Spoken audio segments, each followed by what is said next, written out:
The fall of Sheila Carter, a death that shocks Los Angeles, and a storm named Luna in the twisted world of the bold and the beautiful. No name echoes with as much fear, fury, and fascination as Sheila Carter. A woman whose past sins could fill volumes, Sheila has survived attempted murders, prison stints, betrayals, and a lifetime of enemies. But nothing in her storied, bloodstained legacy could prepare her or anyone for the force of nature that is Luna Nozawa at her most unhinged. Sheila had been keeping her distance. After clawing her way back into the lives of Finn, Steffi, and the rest of the Forresters, she'd been walking a careful line, swearing she'd changed, vowing to earn her place as a mother, a grandmother, and finally as a woman reformed. And for a while, it seemed possible. She had taken her meds. She had stayed out of the drama. She had shown restraint when in the past she would have drawn blood. But then Luna returned. Not the soft-spoken, conflicted intern who once floated through Forrester Creations with ambition and charm, but something altogether different, darker. Luna came back broken, but worse weaponized. Whatever happened to her during her disappearance turned her from a confused soul into a calculating threat. And Sheila saw it first. At first, Sheila simply watched. She noticed Luna's eyes, too still, to knowing. She noticed the way Luna spoke to Will Spencer, manipulating him with surgical precision, toying with his fear. And then she noticed something far more dangerous. Luna was starting to isolate Finn. It started subtle. Luna dropping comments about Steffi's growing coldness toward Finn. Then came unsolicited visits to the hospital. Fake panic attacks that brought her into Finn's orbit. And then she got into his head. Luna, in her own chaotic way, saw in Finn something familiar, a man torn between loyalty and truth. She began positioning herself as the one person who saw him. And that's when Sheila knew Luna wasn't just spiraling. She was strategizing. One evening, Sheila confronted Luna at the Cliff House. "You're dangerous," she said bluntly. Luna didn't blink. "Takes one to know one." Sheila dropped all pretense. "I know what you're doing to Will. And I know you're trying to crawl into Finn's life. I won't let that happen." Luna smiled, slow and cold. "Funny. You saying that like you still have the right to decide who gets near him." Sheila's jaw tightened. "He's my son." "Exactly," Luna said. "And if you don't want him to bury you again, you'll back off." That was the line. Sheila knew then, this wasn't just another schemer. Luna was unhinged, but more than that, she was calculatingly vicious. She wasn't acting out of trauma anymore. She was playing the long game. So Sheila did what she never expected she'd have to do. She tried to save everyone else from a monster even worse than herself. She went to Ridge, to Steffi, even to Liam, laying out her suspicions, bringing receipts, surveillance photos, audio clips, even a hidden recording of Luna threatening Will. They didn't want to believe her, especially coming from Sheila. But something about her desperation rang true. "She's targeting Finn," Sheila said. "You think I'm bad? I've seen bad." Luna is surgical. Steffi, ever protective of her family, finally listened. She arranged a meeting with Finn to warn him. But before it could happen, Luna acted first. In a shocking twist that stunned even longtime viewers, Luna kidnapped Sheila. No theatrics, no ransom notes, just gone. Sheila had agreed to meet Luna one last time, believing she might still get through to her.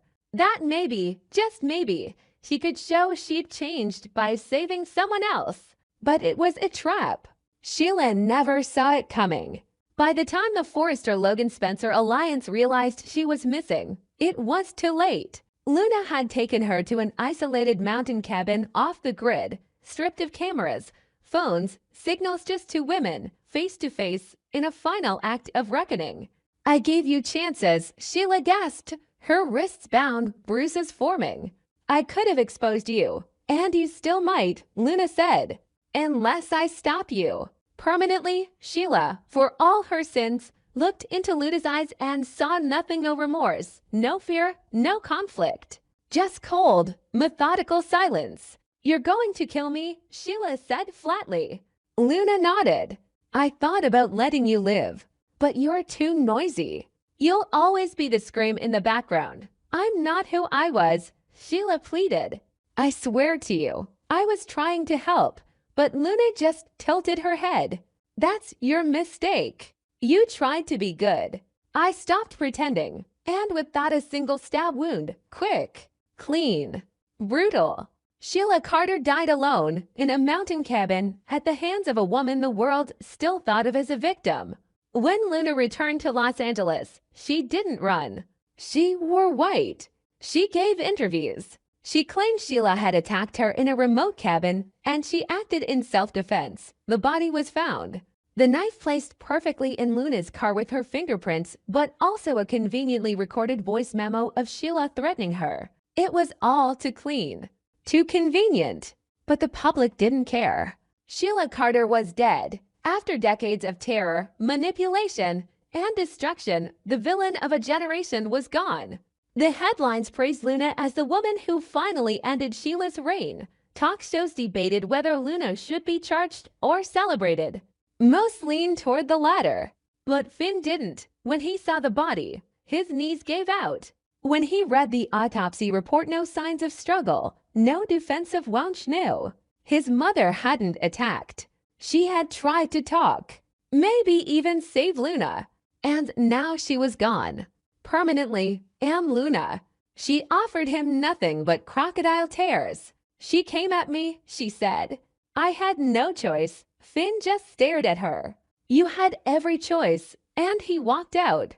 The town is reeling. One of its darkest legends is gone, but the void she leaves may be filled by something even more dangerous. Luna is now a public darling, a media hero, and a manipulator with nothing left to lose. Sheila died trying to prove she had changed. Luna is living proof that monsters can wear angels' wings and kill with a smile. And somewhere in the city, a hidden camera catches Luna alone, whispering to herself, I didn't just kill Sheila Carter. I replaced her. The storm is just beginning. Luna's return, a sinister seduction that shatters Will Spencer's world in the tangled web of the bold and the beautiful. Few characters have taken as dark and unpredictable a turn as Luna Nozawa. What began as a promising young designer's journey into the glamorous but cutthroat world of fashion has become something far more twisted, and Will Spencer, the youngest heir of the Spencer dynasty, is about to become her ultimate pawn. When Luna disappeared under mysterious circumstances months ago, the Forrester and Spencer families quietly exhaled. Rumors swirled about mental breakdowns, secret clinics, and even fake deaths, but there was no closurianly silence. For Will, who had been manipulated, gaslit, and psychologically pushed to the brink by Luna's erratic behavior, her absence was the only peace he'd known in months. He believed it was over. He believed she was gone. He was wrong. The first sign that something was off came in the form of a package delivered with no return address. Inside, a neatly folded cloth napkin, monogrammed with the logo of a high-end LA hotel, and a note in calligraphy. It wasn't a dream, darling. No signature, just a crimson lipstick kiss stamped on the corner.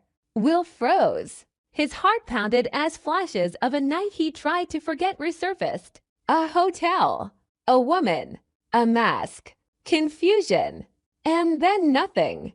Days passed. He tried to dismiss it, but then came the second sign. A bento box left on the hood of his Karen inside joke he had once shared only with Luna. The fear crept back in, and then the full horror arrived one evening when he opened his penthouse door to find her standing there.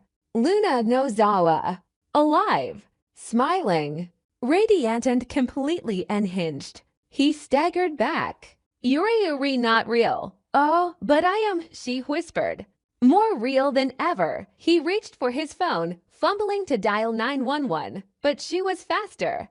She grabbed his wrist and pushed something into his hand, a sanitary pad.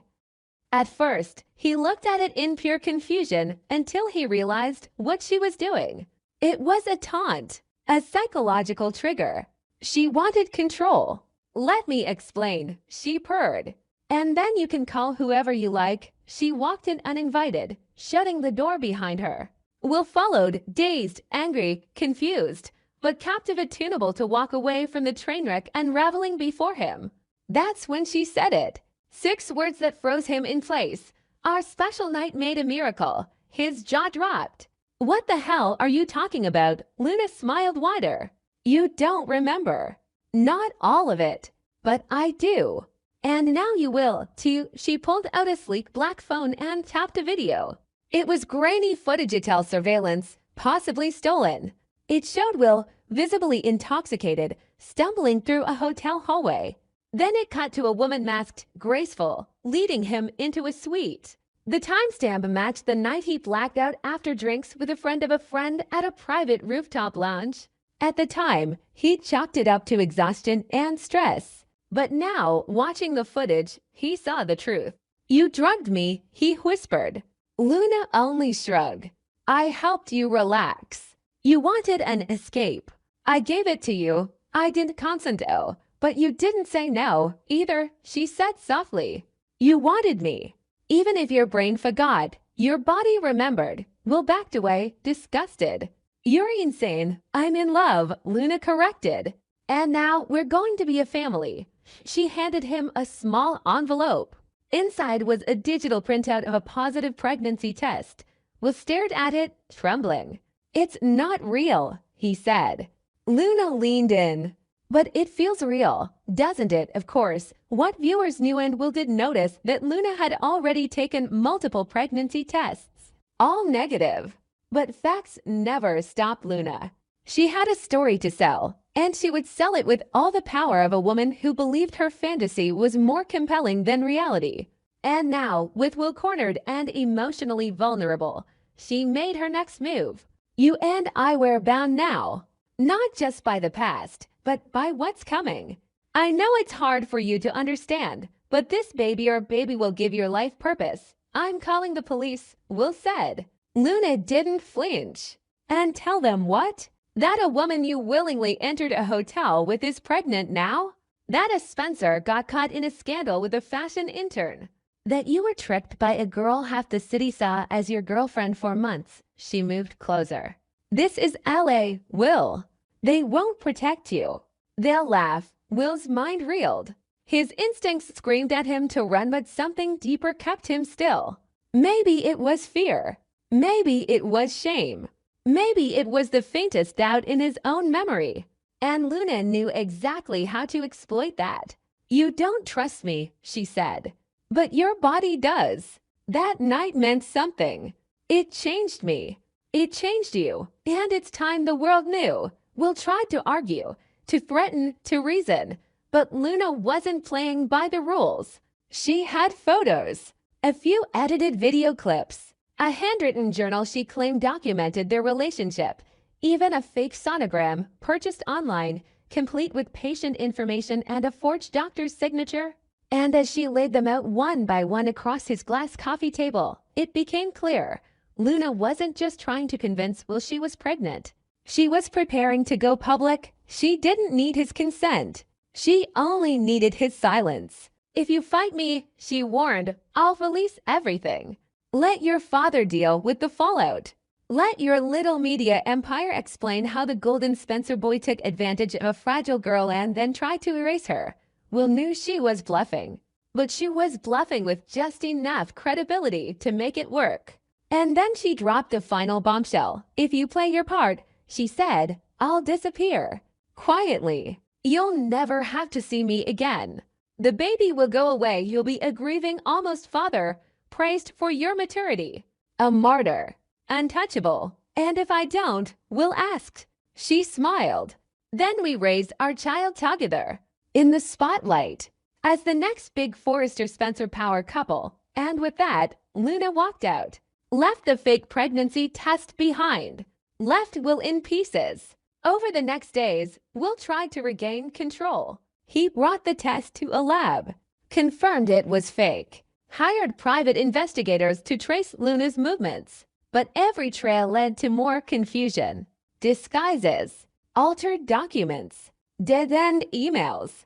Luna had covered her tracks. Every piece of her trap was meticulously constructed. But then came the twist. While scrubbing hotel footage with a digital forensics team, Will discovered something new. In the video Luna had shown him, the reflection in a mirror caught a brief but unmistakable edge. Luna wasn't alone. A man's silhouette, tall, holding a camera, whispering directions. Someone else had orchestrated the entire night, which raises the terrifying question, who's really pulling the strings behind Luna Nozawa, and what's their ultimate goal? Because if faking a pregnancy and seducing a Spencer was only phase 1, the next act in this psychodrama might destroy everything the Forrester and Spencer empires have built. Will is trapped. Luna is unleashed. And somewhere in the shadows, the real mastermind waits for the perfect moment to strike.